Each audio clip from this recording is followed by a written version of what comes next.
Everyone, मेरा नाम है अंबर और आप देख रहे हैं English with dear Amber sir 101। My dear students and my dear friends, आज की इस वीडियो में हम आपको वुड हैव टू का सही यूज़ करना सिखाएंगे। यानी कि ये जो इंग्लिश के स्ट्रक्चर हैं वुड हैव टू, इसका यूज़ हम इंग्लिश में कैसे करेंगे और इसका यूज़ करके हम अंग्रेज़ी कैसे बोलेंगे, आज की इस वीडियो में आप सीखोगे। वीडियो को पूरा देखिएगा, काफ़ी इंपॉर्टेंट स्ट्रक्चर है इंग्लिश बोलने के लिए। देखिए, वुड हैव टू का मतलब होता है जब आपको कोई काम करना पड़ता तब आपको वुड हैव टू के बाद जो भी काम करना पड़ता वो आपको लगाना होगा। तो जो भी काम होगा वो वर्ब होता है। काम क्या होता है? काम मतलब होता है वर्ब, ठीक है। और वर्ब की पहचान है कि उसके लास्ट में ना लगा रहेगा, जैसे खाना, ठीक है, जाना, आना, बोलना। आप सब में देखो लास्ट में ना लगा हुआ है, मतलब ये क्या है? ये वर्ब है और वर्ब को ही हम काम बोलते हैं।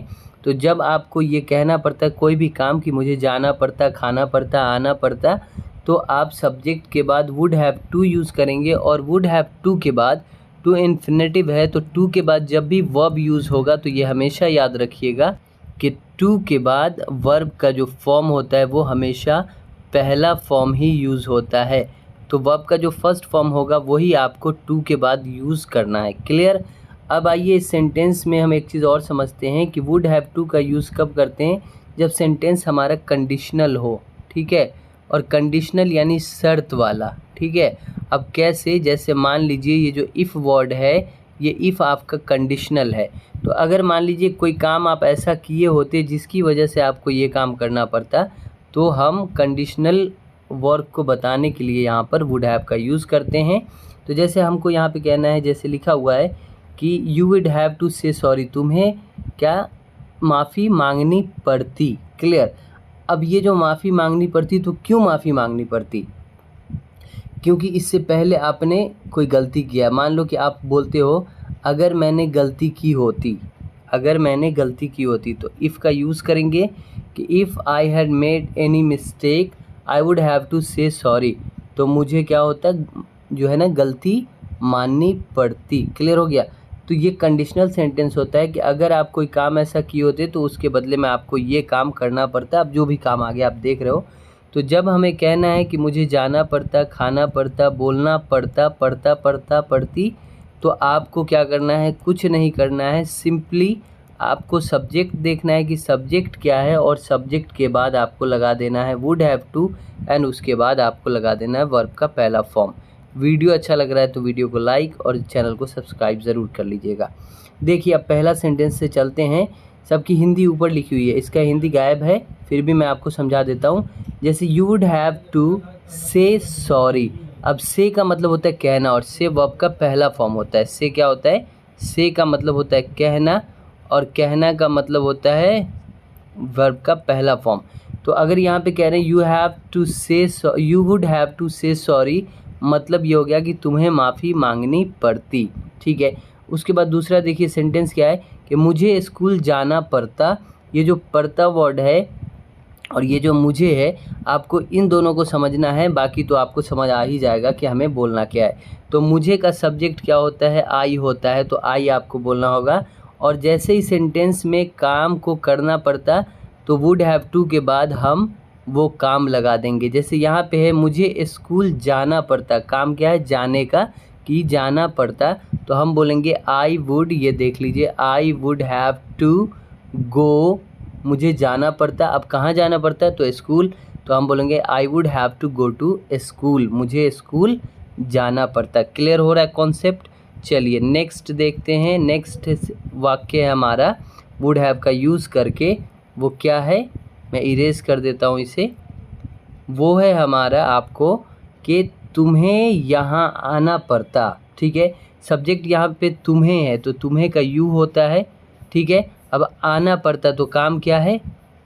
काम है आने का। क्लियर हो गया?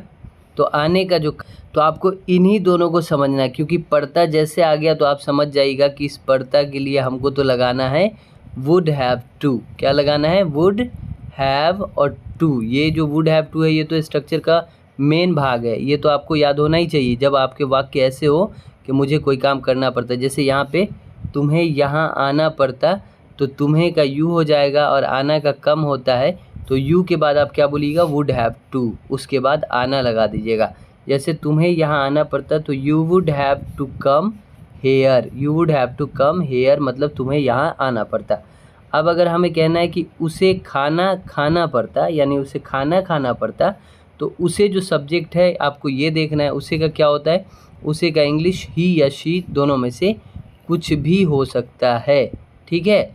क्यों? क्योंकि अगर आपको ये पता नहीं रहे कि लड़का है या लड़की, तब आप ही लगा दीजिए। अगर दोनों में से पता है कि ये लड़का है तब तो ही लगेगा ही, अगर लड़की है तो शी लगेगा। उसे के लिए जब भी उसे आ जाएगा सब्जेक्ट आपका, तो आप ही या फिर शी लगाइएगा, ठीक है। बशर्ते ये पता होना चाहिए कि ये हम मेल के बारे में बात कर रहे हैं तो ही लगा देंगे, अगर फीमेल के बारे में है तो हम क्या लगा देंगे, शी लगा देंगे जब भी उसे की बात आएगी। तो यहाँ पे मेल की बात हो रही है कि उसे खाना खाना पड़ता, तो ही वुड हैव टू, तो कंपलसरी है, स्ट्रक्चर का रूल है। उसके बाद वर्ब क्या है, खाना खाना पड़ता, तो खाना जो है एक वर्ब है, तो ये वाला वर्ब है और ये खाना नाउन है। तो he would have to eat food, उसे खाना खाना पड़ता।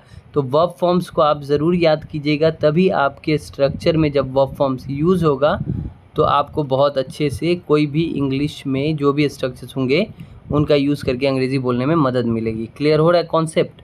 चलिए, तो यहाँ पे he would have to eat food, उन्हें उसे खाना खाना पड़ता या उन्हें खाना खाना पड़ता। अब उसके बाद यहाँ पर देखिए सबसे लास्ट में आप देखिएगा यहाँ पे लिखा हुआ है उन्हें यहाँ रहना पड़ता, ठीक है। सब्जेक्ट उन्हें है, उन्हें का दे होता है, मैं आपको यहाँ पे बता दे रहा हूँ। अब बाकी काम आपका है, रहना आपका वर्ब है यहाँ पर, तो रहना की इंग्लिश क्या होगी वो आपको समझना है। बाकी सेंटेंस की बनावट आपको समझ आ गई है कि ऐसे वाक्य का यूज़, ऐसे वाक्य में हम क्या यूज़ करेंगे।